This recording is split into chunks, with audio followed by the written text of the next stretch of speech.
이어서 CBS 기자들과 함께하는 뉴스 이데이 순서입니다. 제32차 아시아 태평양 경제협력체 즉 에이펙 정상회의가 오는 2025년 우리나라에서 열리게 되는데요. 유치도시 선정을 앞두고 경주시와 경상북도가 총력전에 나서고 있습니다. 문석준 기자와 함께 자세한 내용 살펴보겠습니다. 문 기자. 네, 아, 경주시와 경북도가 이 경주 유치를 위한 범시민 추진위원회 출범식을 열었다고요? 그렇습니다.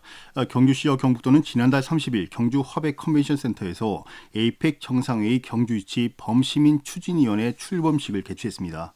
추진위는 경제계와 문화예술계, 종교계, 학계, 시민단체계, 언론계 등 각계각층의 시도민과 취향인 655명으로 구성되는데요. 위원장은 박목련 전 경주 YMCA 이사장이 맡았습니다. 이와 함께 이상걸 경주상의 회장, 구승회 노인회장, 여준기 체육회장 등이 각 분과 위원장으로 임명됐습니다. 네.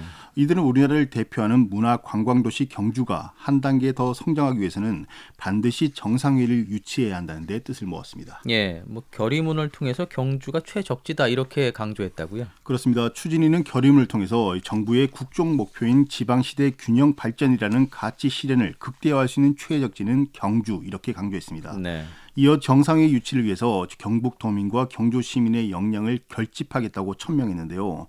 참석자들은 정부와 유관기관을 상대로 적극적인 유치 홍보 활동을 펼치고 시민들의 공감대를 확산하기 위해 캠페인과 서명운동 등에 나설 예정입니다. 예, 이 아시아 태평양 경제협력체가 세계 최대의 그 지역 협력체인 거죠? 그렇습니다.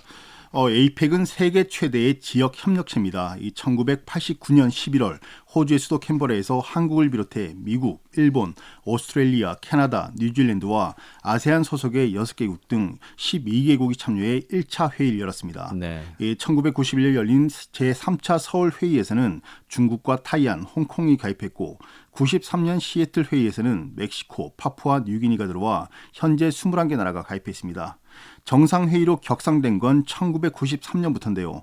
당시 미국 대통령인 클린턴이 제안한 신태평양 공동체안은 EU나 나프타 등의 배타적 움직임을 견제하면서 자유로운 국제무역 질서를 형성하기로 목표를 정했습니다. 예, 이 에이펙이 정상회의만 열리는 건 아니죠? 그렇습니다. 에이펙은 정상회의를 비롯해서 비공식 회의와 강요회의, 에이펙 자문위원회, 예산운영위원회 등으로 구성되어 있습니다. 의사결정은 전원 합의 방식을 따르는데요. 이 비구속적 이행을 원칙으로 회원국의 자발적인 참여를 중시하고 있습니다. 94년 채택한 보고를 목표에 따라서 선진국은 2010년, 개도국은 2020년까지 무역과 투자, 자유화 달성에 노력해왔습니다. 하지만 아직까지는 완전히 지켜지지 않고 있는 상태입니다. 이 회원국의 규모가 좀 상당해 보여요. 그렇습니다. 에이펙의 규모는 대단합니다. 이 전 세계 인구의 40%, 또 GDP의 52%, 교역량의 45%를 차지하고 있는데요. 네. 단 21개 나라가 세계 200여 개 나라의 절반에 가까운 위상을 차지하고 있다니 이 규모를 미뤄 짐작할 수 있는 거죠. 게다가 가입국은 환태평양 국가라는 공통점을 제외하고는 역사, 문화, 경제발전 단계 등이 모두 다르다는 특성도 갖고 있습니다. 이 공동 목표를 이루기까지는 어려움이 있겠지만 만약 이를 달성한다면 세계 질서를 재편할 수 있는 힘이 있다 이렇게 설명할 수도 있겠죠. 예, 앞서 우리나라에서도 두 차례 정상회의가 있었지 않습니까? 그렇습니다. 한국은 1991년 서울과 2005년 부산 두 차례 에이펙 회의를 주최했습니다. 2025년은 세 번째 회의가 되는데요. 이 앞서 말씀드렸듯 93년부터 정상회의로 격상됐기 때문에 우리나라에서 정상회의가 열린 건 2005년 부산이 처음이고 네. 2025년이 두 번째입니다. 네. 경주시와 경상북도가 에이펙 정상회의 유치를 선언하면서 이제 뭐 본격적으로 유치전에 뛰어들었다 이렇게 볼 수 있는 거죠. 그렇습니다. 경북도와 경주시는 2021년 7월 도청에서 기자회견을 열고 2025 에이펙 정상회의 경주 유치전을 공식 선언했습니다. 네. 이철우 도지사와 준하경 시장은 경주는 대한민국의 역사의 보고이자 세계 문화유산에 질비한 세계적인 도시라며 에이펙 정상회의를 개최해 국제 행사의 새로운 모델로 만들겠다 이렇게 밝혔습니다. 이후 도화시는 다양한 행사와 협의체, 위원회 등을 상대로 유치 활동을 벌여왔는데요. 지난 1월에는 경주시 유치지원위원회 발대식을 여는 등 활발한 유치 활동을 펼치고 있습니다. 예. 이 정상회의 유치 장소로 경주가 갖는 강점은 어떤 것들이 있을까요? 네, 우선 뭐 가장 큰 장점은 경주가 신라천년의 고도다 이런 점입니다. 네. 아시듯 경주에는 석굴암과 불국사, 동궁과 월지 등 곳곳에 우리 역사를 보여줄 수 있는 문화재가 산재해 있습니다. 뭐 도시 자체가 하나의 문화재라고도 볼 수 있는데요. 이 도시 전체가 세계 문화수 유산이다 이렇게 불릴 만큼 역사적 품격이 깊어서 세계 정상들에게 한국의 아름다움을 보여줄 수 있는 대표적인 도시로 꼽힙니다. 네. 여기에다 산업 발전의 중심지인 포항과 구미, 울산 등이 인접해 있어서 세계 정상들이 우리나라 경제 성장의 현장을 한눈에 볼 수 있는데요. 포항 제철소와 구미 반도체 공장, 울산 자동차와 화학 공장 등을 차량으로 1시간 내에 모두 이동할 수 있어서 개도국뿐만 아니라 선진국인 회원국에게도 우리나라의 발전상을 알릴 수 있는 것이죠. 또 경주는 정부가 공식 지정한 국제회의 도시로 에이펙 정상회의를 개최할 수 있는 풍부한 인프라와 역량 그리고 경험을 갖추고 있습니다. 예. 경주의 이 회의가 열리는 곳이 경주 보문단지일 텐데 그렇습니다. 이곳은 상당히 좀 입지 조건이 좋아서 상당히 좀 좋은 평가들이 있는 것 같아요. 그렇습니다. 혹시 진행자께서는 이 정상회의에서 가장 중요한 게 뭔지 한번 생각해 보신 적 있습니까? 글쎄요, 뭐 안전도 있을 테고요, 네, 뭐 그렇습니다. 숙박도 있을 테고. 네, 맞습니다. 뭐 그중 가장 중요한 게 바로 경호입니다. 세계 각국의 이 정상들이 한 자리에 모이는 만큼 이들에 대한 안전은 회의 내용이나 결과보다 더 중요합니다. 경호의 최적지로 바로 이 보문단지가 꼽히고 있어서 최적지다 이렇게 또 볼 수 있는 건데요. 이 보문단지는 형태가 항아리 모양으로 되어 있습니다. 입구와 출구도 양쪽으로 하나씩 뿐이기 때문에 차량과 인파 통제에 매우 유리합니다. 네. 또 산으로 둘러싸여 있어서 경호 인력이 산 정상을 중심으로 보문단지를 에워싸면 이 정상의 안전 문제를 해결하기 매우 쉽습니다. 게다가 숙소와 주 회의장이 모두 보문단지 안에 위치해 있어서 동선이 매우 짧은데요. 이 경호 측면에서 매우 유리한 것으로 평가받고 있는 겁니다. 예, 뭐 말씀하신 것처럼 숙박 문제 또 회의장 문제도 사실 보문단지 안에서 다 해결할 수 있어요. 맞습니다. 네. 네. 에이펙 회의에는 각국 정상과 수행원, 언론인들이 머물 수 있는 대규모 객실이 필요한데요. 참가 인원이 많게는 뭐 수천 명에 달할 수 있다 이런 그 분석도 나오고 있습니다. 네.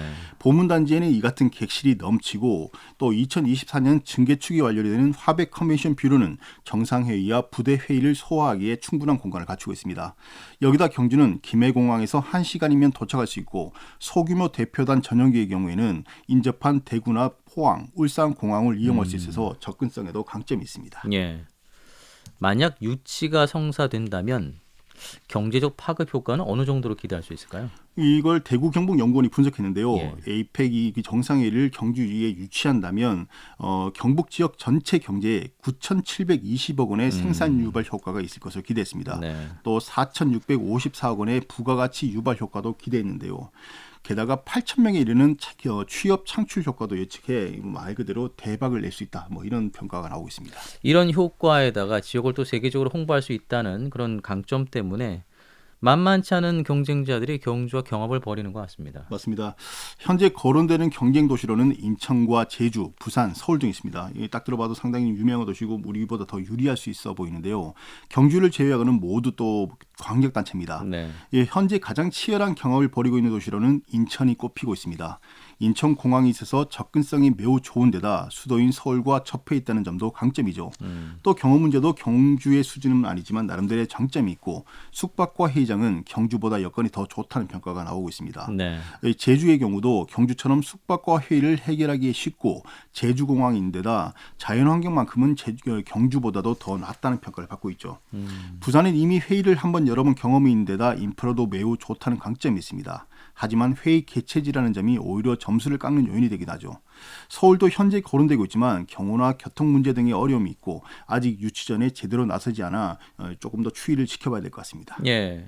뭐 여러 가지 상황을 좀 살펴봤습니다만 일부에서는 이 개최지 선정이 있어서 이른바 그 정치적인 고려가 작용할 수 있다 이런 분석도 나오는 것 같은데요. 어떻습니까? 그렇습니다. 뭐 여러 국책 사업들이 다 마찬가지겠지만 이번에도 그런 분석들이 나오고 있습니다. 네. 이 현재 개최지 선정은 올해 11월로 좀 유력하게 거론되고 있습니다. 왜냐하면 이 11월에 선정해도 회의 개최까지는 2년 반의 시간이 남지 않는 만큼은 그런 공사 등의 시간이 필요한데 그 시간을 확보하기 위해서는 늦어도 11월까지는 선정을 해야 되기 때문입니다. 그런데 11월은 총선이 불과 5달밖에 남지 않은 시점입니다. 네. 야시든 여야 모두 내년 총선 승리가 이 지상 과제라 이렇게 볼 수 있는데요. 여권은 정권의 안정적인 유지를 위해서, 야권은 정권 재탈환의 교두보 확보를 위해서 총선 승리가 반드시 필요한 겁니다. 이로 인해 개최지 선정에 있어서 집토끼를 잡느냐 아니면 산토끼를 잡느냐의 싸움이 될 거라는 분석이 나오고 있는데요.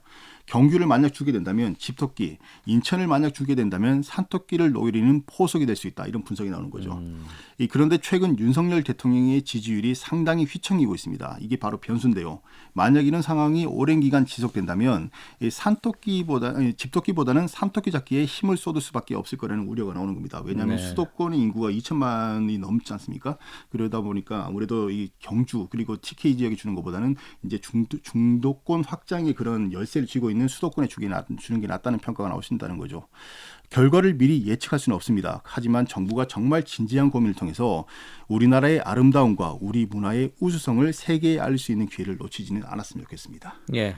제32차 에이펙 정상회의 유치 도시 선정을 두고 경주시와 경북도가 총력전에 나섰다는 소식 살펴봤습니다. 문석준 기자였습니다. 고맙습니다. 네.